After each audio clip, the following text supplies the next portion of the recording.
Movie की starting में हमें बैथ को दिखाया जाता है जो अपने काम के लिए हांगकांग गई हुई थी। वहाँ का काम खत्म करने के बाद वो घर आते हुए बीच में ही शिकागो में रुक जाती है। कुछ टाइम शिकागो में बिताने के बाद वो अपने घर वापस आ जाती है। कुछ दिन बाद बैथ की तबीयत खराब होने लगती है और उसका हस्बैंड मिच बैथ को हॉस्पिटल में एडमिट कराता है। काफ़ी कोशिश के बाद भी बैथ की हालत में कोई सुधार नहीं होता और उसकी डेथ हो जाती है। डॉक्टर को भी समझ नहीं आता कि आखिर बैथ को कौन सी बीमारी थी। कुछ दिन बाद बैथ का हस्बैंड मिच देखता है कि उनके बच्चे की भी उसी बीमारी से डेथ हो गई है। अब वो इमरजेंसी नंबर पर कॉल करता है, जिसके बाद मिच को आइसोलेट कर दिया जाता है। अब वो वायरस पूरी दुनिया में फैल चुका था और बहुत से लोग उस वायरस की चपेट में आ गए थे। किसी को कुछ भी समझ नहीं आ रहा होता। न्यूज़ में दिखाया जाता है कि इस दुनिया में कोई नया वायरस आया है जो तेजी से लोगों की तरफ फैल रहा था और उनको दर्दनाक मौत दे रहा होता है। अब यूएस टीम के डॉक्टर्स इस बीमारी की बात करते हुए दिखाए गए हैं और इस वायरस को रोकने के बारे में पता करने की जिम्मेदारी वो डॉक्टर एरिन को देते हैं। अब डॉक्टर एरिन अगले दिन बैथ के हस्बैंड से मिलती है और बैथ के बारे में सारी डिटेल्स जानने लगती हैं कि वो कहाँ कहाँ गई थी। डॉक्टर एरिन बैथ के शिकागो जाने का रीज़न भी पूछती है, जिससे उसका हस्बैंड समझ जाता है कि बैथ चुपके से अपने एक्स से मिलने गई थी और वो अभी भी उसके साथ रिलेशनशिप में थी। अब कुछ दिन बाद बैथ के हस्बैंड मिच की रिपोर्ट्स आ जाती हैं जिसमें उसे कोई इन्फेक्शन नहीं होता और इसका रीज़न ये था कि मिच की इम्यूनिटी काफ़ी अच्छी थी। अब हम बताते बैथ और मिच की इससे पहले एक शादी और हो चुकी थी। बैथ की ही तरह मिच को भी अपनी पहली शादी से एक बेटी थी जो टीनेजर थी, जिसका नाम जॉरी था। जॉरी अपने फादर से मिलने हॉस्पिटल जाती है, पर मिच को टेंशन हो जाती है कि कहीं उसे ये इन्फेक्शन ना हो जाए। अब मिच जॉरी को लेकर अपने घर के लिए निकल जाता है। ये वायरस यूएस में पूरी तरह से फैल गया था और हालत बहुत बिगड़ते जा रहे थे।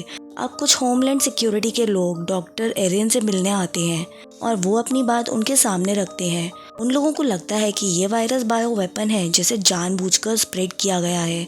मूवी के दूसरे सीन में हमें डॉक्टर एरिन को हांगकांग में दिखाया जाता है, जो ये पता करने गई थी कि आखिर बैथ कौन कौन सी जगह पर गई थी। दूसरी तरफ इस वायरस पर रिसर्च जारी थी, जिससे ये पता चलता है ये वायरस या तो सुअर या फिर चमगादड़ से फैला है। इस वायरस की वैक्सीन बनाने में भी बहुत प्रॉब्लम आ रही थी। बार बार वैक्सीन बनाने के बाद भी वो इस वायरस को रोक नहीं पा रहा था। 10 लोगों में से एक वायरस की चपेट में आ ही रहा था और सर्वाइवल रेट भी काफ़ी कम था। वायरस तेज़ी से ना फैले इसलिए गवर्नमेंट क्वारंटाइन करने का डिसीजन लेती है उन सिटीज़ में और उन इंसानों को जिनको ये वायरस पहले अटैक कर चुका है। अब कोई भी एक सिटी से दूसरी सिटी नहीं जा सकता। सब इस वायरस के डर से अपने घर में ही कैद हो गए थे। कुछ दिन की रिसर्च के बाद डॉक्टर एरिन को पता चलता है कि ये वायरस अफ्रीका से स्प्रेड हुआ है। बहुत तरह की वैक्सीन बनाने के बाद भी ये लोग सफल नहीं हो रहे थे। काफ़ी दिनों बाद एक वैक्सीन सफल हुआ, बस वो ट्राई ह्यूमंस के ऊपर करना बाकी था, जो कि थोड़ा रिस्की था। उसमें इन्फेक्टेड पर्सन की परमिशन और साइन दोनों चाहिए थे, क्योंकि अभी ये सिर्फ ट्रायल था। इन सब में अब डॉक्टर एरिन डिसाइड करती है कि वैक्सीन का पहला डोज वो खुद लेंगी। वो अपने फादर से मिलने जाती हैं जो इस वायरस से इन्फेक्टेड थे। 2-4 दिन गुजारने के बाद भी डॉक्टर एरिन इन्फेक्टेड नहीं होती, जिससे समझ आता है कि ये वैक्सीन सेफ है। अब सारी ऑर्गेनाइजेशन न्यूज़ में बता देती है कि उनको वैक्सीन मिल गई है, क्योंकि अब पूरी दुनिया में ये वायरस स्प्रेड हो गया था। इस वैक्सीन को पाने के लिए काफ़ी भीड़ भी थी। बहुत ज़्यादा पॉपुलेशन होने की वजह से वैक्सीन के प्रोडक्शन में टाइम लगता है, जिस वजह से गवर्नमेंट एक लॉटरी सिस्टम रखती है। उसका नाम आएगा उसको ही वैक्सीन मिलेगा। ये लॉटरी सिस्टम हर 3 महीने में एक बार होगा।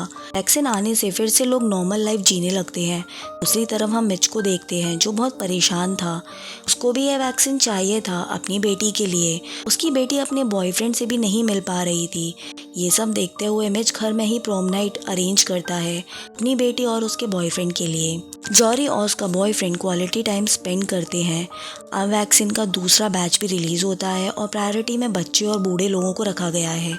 धीरे धीरे सब लोगों की लाइफ पहले जैसी होती जा रही थी और मूवी के लास्ट में हमें ये बताया जाता है कि आखिर वायरस कैसे फैला। हांगकांग में एक बुलडोजर एक पेड़ को गलती से तोड़ देता है। उस पेड़ पर बहुत सारे चमगादड़ रहते थे। अब वो सब जाकर केले के पेड़ पर बैठ जाते हैं और कुछ केलों को खा लेते हैं और आगे जाकर चमगादड़ एक पिग फॉर्म में जाते हैं, जहाँ पर उनके मुंह से एक केले का टुकड़ा नीचे गिर जाता है, जिसे एक पिग खा लेता है। वही पिग एक रेस्टोरेंट में ले जाया जाता है। शेफ उसको पकाने के लिए काटता है और नॉर्मली ही अपने हाथ एप्रन से पोंछ लेता है और थोड़ी ही देर बाद उसी हाथ से वो बैथ से हाथ मिलाता है, जिससे ये वायरस बैथ के थ्रू पूरी दुनिया में ही स्प्रेड हो जाता है। तो ये मूवी यहीं पर एंड होती है।